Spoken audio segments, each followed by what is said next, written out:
I'm going to back the government. I've been following this quite closely. Yep. The issues in care homes is right across the world.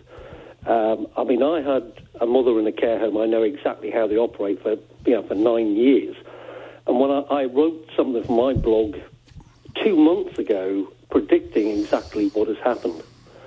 Well, Jerry, that's all well and good to say that others have handled it badly. But when you see that the National Health Service were sending, and they were under pressure, and I get that, but when you see they were sending people back to care homes, either untested, because it wasn't until the 16th of April that we actually started testing people who were being sent back to care homes routinely, but also people who tested positive, rather than being isolated, were sent back to care homes. How do you feel about that?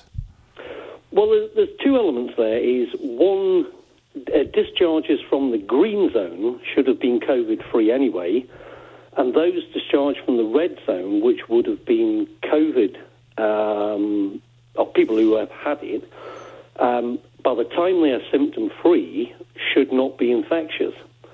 So yeah, I heard that argument made, yeah. Right.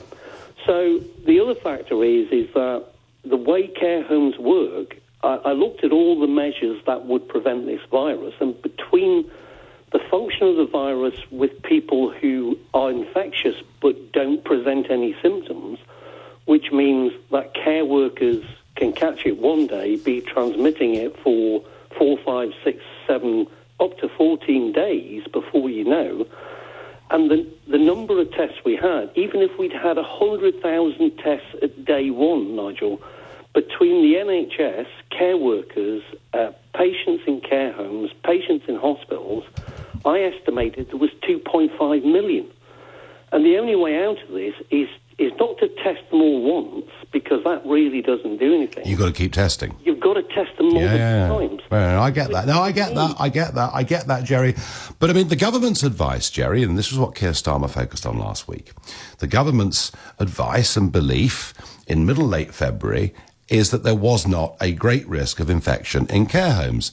And don't you think, and I've mentioned Macron already, don't you think that when you've got something wrong, when you've underestimated something, that actually you should fess up to a certain extent? I would probably agree with you there, because like I said, Okay. I could see this coming 2 months ago. Well, why couldn't Matt Hancock? I suspect he had an in-tray probably up to the ceiling and beyond. And isn't the truth of it, Jerry, that the care homes have been the Cinderella of all of this? They have, but it's right across the world. In fact, Nigel, to be fair, if you look at the stats for pretty much every country, we're actually better. That depends on whether you believe the stats. Well, yeah, 45% of deaths in France have been in care homes too. I get the point that it's a real problem. What I'm arguing is that to stand up every day at 5 o'clock in the Downing Street press briefings and say we took all the right decisions at the right time, guided by the science, actually is beginning to wear a bit thin with people. And isn't that perhaps why, or one of the reasons why, the popularity of the government has fallen? Well, to be honest with you, Nigel, like I say, when I looked at this, and I looked at the virus, and I looked at what on earth they could possibly do for care homes, only thing I could come up with was to isolate all the care workers. Yes. Well, and sort of live in effectively. Jerry, we're out of time. Thank you for your call.